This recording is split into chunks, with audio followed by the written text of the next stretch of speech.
అధికారంలో ఉంటే ఓ లెక్క, లేకపోతే మరో లెక్క అన్నట్టుంది రేవంత్ వ్యవహారం.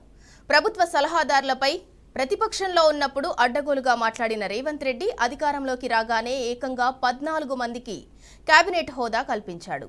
దీంతో కాంగ్రెస్ పార్టీకి చెందిన ఎమ్మెల్యేలు, నాయకులను ప్రభుత్వ సలహాదారుగా నియమించి వారికి కేబినెట్ హోదా కల్పించడాన్ని హైకోర్టులో బీఆర్ఎస్ దాఖలు చేసిన ప్రజాహిత వ్యాజ్యానికి నంబర్ కేటాయించాలని హైకోర్టు రిజిస్ట్రీకి ఉత్తర్వులు జారీ చేసింది. పిల్కు నంబర్ కేటాయించకుండా గతంలో రిజిస్ట్రీ లేవనెత్తిన అభ్యంతరాలను తోసిపుచ్చింది.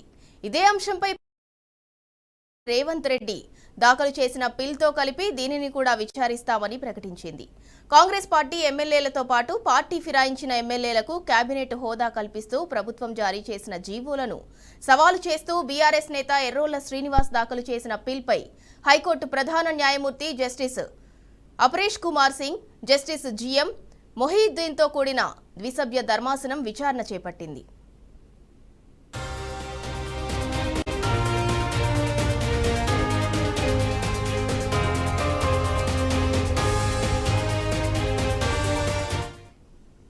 కాంగ్రెస్ పార్టీ నేతలు K Keshavarao, Pocharam Srinivasareddy, P Sudarshan Reddy, K Prem Sagar, G Chinnareddy, Narender Reddy, Shabbir Ali, H Venugopalarao, Adityanath, AP Jitender Reddy, Mallu Ravi, K Srinivasaraju, S Prasanna Kumar, K పెంటారెడ్డికి సీఎం రేవంత్ రెడ్డి కేబినెట్ హోదా ఇవ్వటం చట్టవిరుద్ధమని సీనియర్ న్యాయవాది గండ్ర మోహన్ రావు, న్యాయవాది రామువరపు చంద్రశేఖర్ రెడ్డి వాదించారు.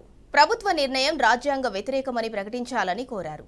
రాజ్యాంగంలోని అధికరణ 164(1)A ప్రకారం ప్రభుత్వ నిర్ణయం చెల్లదని అన్నారు.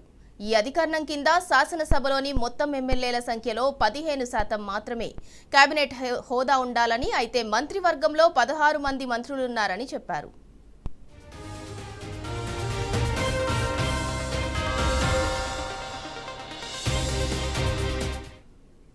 తాజాగా కేబినెట్లో చేరిన మహ్మద్ అజారుద్దీన్తో కలిపితే ఆ సంఖ్య 16కు చేరిందని, ఇది రాజ్యాంగంలోని 164(A) అధికరణాన్ని ఉల్లంఘనగా ప్రకటించాలని కోరారు. ముఖ్యమంత్రి, మంత్రులకు మాత్రమే కేబినెట్ హోదా ఉండాలని, ప్రభుత్వానికి ఇష్టమైన వాళ్లకు రాజకీయ అవసరాల కోసం ఇతరులు కల్పించడం రాజ్యాంగం ప్రకారం చెల్లదని చెప్పారు.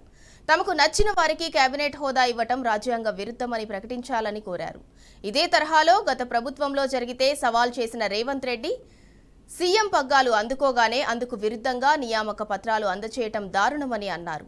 పిల్కు రిజిస్ట్రీ నెంబర్ కేటాయించాలని, ఇదే తరహా పిల్ గతంలోనే ఉందని గుర్తు చేశారు. రిజిస్ట్రీ అభ్యంతరాలను కొట్టివేయాలని, నంబర్ కేటాయింపునకు ఆదేశాలు ఇవ్వాలని కోరారు. వాదనలపై స్పందించిన ధర్మాసనం రిజిస్ట్రీ అభ్యంతరాలను తోసిపుచ్చింది.